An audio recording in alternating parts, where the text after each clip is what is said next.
It was just a question of how early in the season. And coming off a win and a performance like that on Sunday, Matt Nagy felt that this was the time to do that. Chicago rejoices. The Bears have a new starting quarterback. This is the quarterback that the Bears fans wanted to see. And Matt Nagy decided to hand off the future to the young quarterback and start the chain of events right now. All right, I got a smirk fest going on here between D. Wood and Bart Scott. Bart, go ahead. Come on, man. We all been there before. This ain't coming from Matt Nagy. This is coming from up top, man. They say, man, what the hell wrong with you? You embarrassing us every day on these damn press conferences. You sound like a fool, man. Go out there and put the kid in. The kid threw 17 times. Like, what are we talking about, man? Like, listen, that's what they tell everybody else. The football insiders know what it is. Like, he got the marching orders. Like, man, you looking foolish. It's time to start the kid. The future starts now. I said when the season started, when you looked at the schedule, homecoming traditionally is the Lions, week 4. That's when you put them in, you make the move, and it's time to say, okay, this is how we win. And how are you going to win? You're going to win much like Baker Mayfield wins, with running the football, play action. D. Wood did it. We did the same thing to Mark Sanchez. We had red light, green light. You can't be aggressive in this play call. You can be aggressive at this time. You run the football and you lean to the strength of your team, which is that defense. It should open up the running game. You look at last week, David Montgomery, 100 yards, Damon Williams, 55 yards. That is the recipe for success when you have a young quarterback, play action, taking shots, really limit his opportunities to ruin the game. But come on, man, the fact that Matt Nagy had an epiphany all by himself, come on, man, you're killing me, Petey. It reminds me like Menace to Society. So you bought the beer at 11 o'clock. Yeah, right. No, you bought the beer at 12 o'clock. You know you're messed up right now. We got you on film, man. Lewis, jump in. What do you think? Yeah, Bart sometimes is hard to follow, bro. But, I'll just say it this way. Yeah, he's right. I mean, he's kind of right. I mean, of course, there are people in the organization. This is a big decision. This isn't just Matt's decision.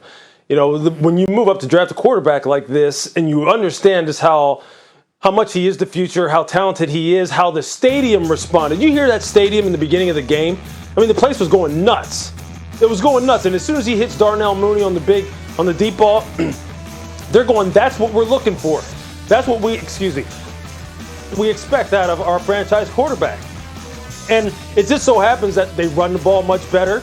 Justin gets a little bit more comfortable. They're not facing the same kind of pass rush they were facing a week ago. Justin gets a little bit more comfortable. And the defense starts feeding off of that. Justin gets a little bit more comfortable. When you go back and you review that kind of thing, it's probably best to go ahead and continue to develop this out. It's not going to be a straight rocket ride straight up, because I'll tell you this, he's going to play some much better defenses than Detroit. Much, much better. So they have to prepare themselves for the inevitable peaks and valleys. But yeah, I think this was a total organizational decision where it's just like, look, there's no sense in going back to Andy. Let's just ride this out with him, build it out around him, and let's just make sure we're doing things game plan-wise to protect him each week. You make a great point, and I like that you bring up the fact that he's going to play some much better defenses than Detroit, because look at this, Damian.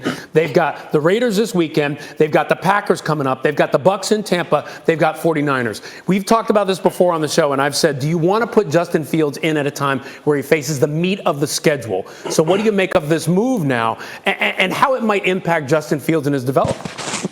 He's going to have to play good players at some point. I mean, you can't play the JV team every week. At some point, you're going to be playing good teams. But listen, I totally agree with Bart. This is a situation, everybody was saying, Justin Fields needs to start from week 1. Only way you get better as a player is by what? Playing, okay? Listen, I understand Patrick Mahomes, sat for a year, Aaron Rodgers, but the vast majority of these guys get better by going out there and playing ball. And Matt Nagy came out there, right before week 1, Andy Dalton, QB1. Andy Dalton gets hurt. He's QB1. Justin Fields plays well, comes back. Andy Dalton, QB1. Then all of a sudden, you just do a complete 180. Well, I looked at the film and, Justin Fields. No, what happened was them discussions upstairs was like, from upper management, people were like, wait a minute, man. Come up to the principal's office. Let me holler at you. We went with this narrative for too long, okay? It's time to put the kid in and let's ride with it. Adam, I'll give you the last word on this. Listen, they got a lot riding on Justin Fields. Again, I think this is where they were going to go all along. It just happened to fall this week in week 5. Don't have an issue with it.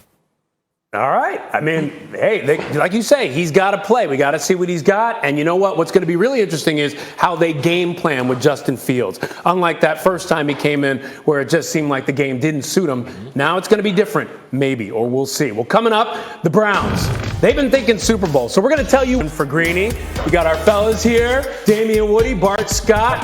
Over in TV land, we got our men, Adam Schefter, Louis Riddick, Jessica Mendoza, also here to talk baseball. And let's get right to that because that was where the game of the night was.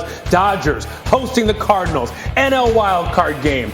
There it is. Max Scherzer on the mound, top of the first, runners on first and second, one out, and Scherzer's pitch gets away from Will Smith. Oh, and he did not have his best stuff early. In fact, his first pitch of the game missed by 1.5 feet. This was the first run to score. You could tell adrenaline was flowing for Scherzer. Indeed, bottom third, same score, Trey Turner up with the bases loaded, full count, and he chases that one, Jess. You're talking about the fastest runner in baseball, double play. This is not what you expected here. Huge out for Wainwright and the Cardinals. And then bottom four, Dodgers still down 1-0. Justin Turner at the plate, and he takes that pitch high and deep to left. It is gone. Wainwright known for his curveball. JT known for hitting the curveball. That was a huge one to tie it up. And they stayed tied through one into the fifth inning. This big out. Tyler O'Neill, the hottest hitter for the Cardinals. Watch Max Scherzer try to shake the hand of Dave Roberts instead of give him the ball. That's how much he wanted to stay in. But Joe Kelly comes in, and it's the curveball. Huge out there for the Dodgers. Got him swinging the end. The inning game still tied at 1. We take you to the top of the ninth. Kenley Jansen pitching for the Dodgers, facing O'Neill, and Jansen gets him swinging. This one's big. For Jansen, for the Dodgers, they need him to be able to pick it up, and it takes them to the bottom of the ninth inning. Bellinger's now at second base. Alex Reyes is in. Slider, his best pitch. He hangs one. So Chris Taylor hangs one for the win out to left field with 2 outs. It is one of the biggest hits in Dodger history, a walk-off home run, huge celebration at home plate. 5th walk-off homer in Major League history in an MLB winner-take-all playoff game. And here's Taylor after the game. It was just pure adrenaline. I don't know what I was doing. I was just running as fast as I could. I couldn't believe it, and pure excitement running around the bases. This is why you play the game, is for moments like this. Coming off the bench tonight, stepping into the box in that situation, it just kind of happened, and it worked out for me, and I'm glad I was able to come through. So keep this in mind. Taylor, who didn't even start the game, ended up coming up and getting that big hit for the walk-off home run from the 9th batting slot. Does that sound familiar to you? Well, because the last time it happened, Dodgers player did exactly that in the postseason. Kirk Gibson, that's right, pumping the fist. Game 1, 1988 World Series. He came in to pinch hit for the pitcher in the 9th inning and hit one of the most famous homers of all time. Let's bring in Jessica Mendoza now. And Jess, Chris Taylor hit the walk-off homer, but I'm told that you think another player deserves half the credit.